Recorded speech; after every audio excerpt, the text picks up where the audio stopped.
வணக்கம். பாரத சமுதாயம் பற்றின வகுப்பு பார்த்துக்கிட்டு இருக்கோம். இப்போ நம்ம அந்த வகுப்பில் எது பார்க்க போகிறோம் அப்படின்னா, எல்லோரும் ஓர் குலம், எல்லோரும் ஓர் இனம், எல்லோரும் இந்திய மக்கள், எல்லோரும் ஓர் விலை, எல்லோரும் இந்நாட்டு மன்னர் அப்படின்னு அழகான வரிகளை இப்போ நம்ம பார்த்துக்கிட்டு இருக்கோம். ஏன் எல்லோரும் ஓர் குலம்? எப்பவுமே ஜாதி அப்படிங்கிறது இல்லை அப்படிங்கிறத எப்பவுமே பாரதியார் சொல்லியிருக்காரு அப்படிங்கிறத நம்ம முன்னாடி வகுப்பிலே நம்ம பார்த்தோம். பிறப்புக்கும் எல்லா உயிருக்கும் தான், பிறப்பால் அனைவரும் சமம் தான். இங்கே உயர்ந்தவன் தாழ்ந்தவன் கிடையாது. ஆனால் ஜாதி பாகுபாடு குறையோடி போய்கிட்டு இருக்கு நம்ம சமுதாயத்தில். தாழ்த்தப்பட்ட ஜாதி உயர்த்தப்பட்ட ஜாதின்னு சொல்லிட்டு தங்களை தாங்களே அவங்க நிர்மாணம் பண்ணிக்கிறாங்க. நாங்களாம் உயர்ந்த ஜாதி, இவங்கெல்லாம் தாழ்ந்த ஜாதின்னு சொல்லும்போது அந்த இடத்துல மனசால அந்த தாழ்த்தப்பட்ட ஜாதியை சேர்ந்தவன் அடிப்பறான். அவனுக்கு படிப்பு கிடையாது, வேலை வாய்ப்பு கிடையாது, எதுவுமே கிடையாதுன்னு மூளை முடுக்குல ஒடுங்கி அண்டி போய் தான் கிடந்தான் ஒரு காலகட்டத்தில். இன்னைக்கு வேணா நிறைய பேர் கொஞ்சம் படிக்கிறதுக்கு வரலாம். அப்போ மனசளவில் ஒருத்தனை அடிப்படை வைக்கணும் அப்படின்னா அந்த ஜாதி அப்படிங்கிற ஒரு ஆயுதத்தை நிறைய பேர் எடுத்தாங்க. இதை பார்த்துட்டு தான் பாரதியார் எல்லோரும் ஓர் குலம் அப்படின்னு சொன்னாங்க. புறநானூறுல கூட இதை பற்றின ஒரு பதிவு இருக்குது. தொழிலாளர் மட்டும்தான் மக்களை பிரிச்சிருந்தாங்க. பறையன், பாணன், துடியன் அப்படின்னு சொல்லிட்டு பிரிச்சிருந்தாங்க. இந்த பறையன் அப்படிங்கிற ஒரு வார்த்தை இருக்குது. இன்னைக்கு ஒரு தாழ்த்தப்பட்ட ஜாதியா இன்னைக்கு காணப்படுது. ஆனால் அந்த காலத்துல முரசு கொட்டுபவன் தான் பறையன். ஒரு அரசருக்கு அருகில் இருக்கக்கூடிய தகுதியுடையவன் தான் இந்த பறையன். எந்த ஒரு அரசாங்க செய்தியாக இருந்தாலும் பரவாயில்ல, சமுதாயத்துக்கு சொல்லணும் அப்படின்னா அவனை தான் கூப்பிட்டாங்க. முதலில் மக்களுக்கு செய்தியே சொல்லு அப்படின்னு சொல்லிடு.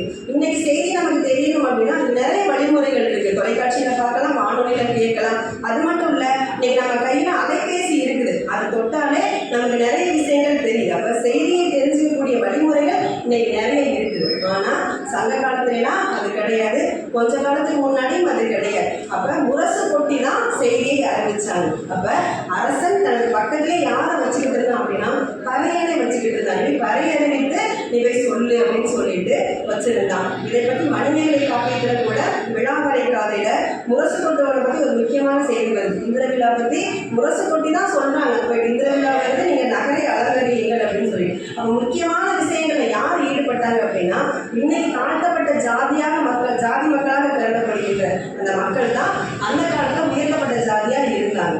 ஆனா இன்னைக்கு நாம சில வேலைகளுக்காக மட்டுமே தான் அவங்கள பயன்படுத்திக்கிட்டு இருக்கோம். துணி துவைக்கிறதுக்கும், புளி வெட்டுறதுக்கும், ஈமச்சடங்குகள் செய்யறதுக்கும் தான் அவங்களை பண்ணிக்கிட்டு இருக்கோம். முகச்சவரம் செய்யறதுக்கு ஒரு இனத்தை சேர்ந்தவர், புளி வெட்டுறதுக்கு ஈமச்சடங்கு செய்யறதுக்கு ஒரு இனத்தை சேர்ந்தவர், பறையடிக்கிறதுக்கு ஒரு இனத்தை சேர்ந்தவர். அவன் செய்யற அத்தனை வேலையுமே வேணும், ஆனா அவன் வேண்டான்னு சொல்லிட்டு இன்னைக்கு ஒதுக்கி வைக்கக்கூடிய ஒரு சமுதாயமா தான் இன்னைக்கு இருந்துகிட்டு இருக்கு. இதை பார்த்துட்டு தான் பாரதியார் மனது பொறுக்காம எல்லோரும் ஓர் குலம் அப்படின்னு சொல்லிட்டாங்க. எல்லோரும் ஓர் இனம் தான். இந்த இடத்துல மனுஷங்க தான். ஆண் பெண் அப்படிங்கிறத தவிர வேறு இனமே இந்த உலகத்துல இல்லை அப்படின்னு சொல்றாங்க. இதுல எதுக்கு உயர்ந்த ஜாதி தாழ்ந்த ஜாதின்னு சொல்லிட்டு நம்ம பிரிக்கணும். அப்ப ஆண் பெண் அப்படின்ற ரெண்டு ஜாதியை தவிர வேற எந்த ஜாதியும் இல்லை அப்படிங்கிறத மாணவர்களாக நீங்கள் கட்டாயம் தெரிஞ்சுக்கணும். ஏன்னா இது எதிர்காலம் உங்களோட கையில தான் இருக்குது. ஜாதி இருக்கிறதும் இல்லாம போறதும் அது நீங்க பாத்துக்கிறத பொறுத்து தான் இருக்கு. அப்ப எனக்கு தெரியும் நீங்க ஜாதியெல்லாம் பாக்குறது இல்லைங்கிறது தெரியும். ஏன்னா ஒரு நண்பன் நம்ம பக்கத்துல உட்காரணும் அப்படின்னா உன்னோட பேரெல்லாம் கேள்வி ஒழிஞ்சு நீ என்ன ஜாதின்னு கேட்கிற பழக்கம் நம்ம மாணவர்கள்ட்ட இல்லை அப்படிங்கிறது எனக்கு நல்லா தெரியும். நீங்க பார்க்க மாட்டேங்கிற நம்பிக்கையும் எனக்கு இருக்குது. அதே நேரத்துல எல்லோரும் இந்திய மக்கள் தான். இந்திய நாடு மதச்சார்பற்ற நாடு. எப்பயுமே மொழி சார்பற்ற நாடு, மதச்சார்பற்ற நாடு. ஒரு குறிப்பிட்ட மதம் நம்ம இந்தியாவுக்குள்ள கிடையாது, ஒரு குறிப்பிட்ட மொழி இந்தியாவுக்குள்ள கிடையாது. எண்ணற்ற மொழிகள் பேசக்கூடிய மக்கள் தான் இந்தியாவில் வாழ்ந்துகிட்டு இருக்காங்க. எண்ணற்ற இடத்தை சேர்ந்த மக்கள் தான் நம்ம இந்தியாவுக்குள்ள வாழ்ந்துகிட்டு இருக்காங்க. ஸோ மதமும் கிடையாது, ஒரு மொழியும், குறிப்பிட்ட ஒரு மொழியும் இல்லாத ஒரு அருமையான ஒரு ஒருமைப்பாடு மிகுந்த நாடு தான் நமது இந்திய நாடு. அப்ப எல்லா மக்களுமே இந்திய மக்கள் தான். இதுல நீ இப்படின்னு சொல்லிட்டு யாரையுமே தனித்தனியா பிரிச்சு வைக்க முடியாது. அதே மாதிரி எல்லோரும் ஓர் விலை, எல்லோரும் இந்நாட்டு மன்னர். நீ உயர்ந்தவன், நான் தாழ்ந்தவன், நீ ஆளும் அதிகாரம் உடையவன், நான் உனக்கு அதிகாரத்திற்கு ஆட்பட்டவன் அப்படின்னு சொல்லிட்டு இங்க யாரும் இல்லை. எல்லோருமே இந்திய நாட்டு மன்னர் தான். ஏன் அப்படின்னா அழகான ஒரு தன்னம்பிக்கையை கட்டாயம் கொடுக்கணும்.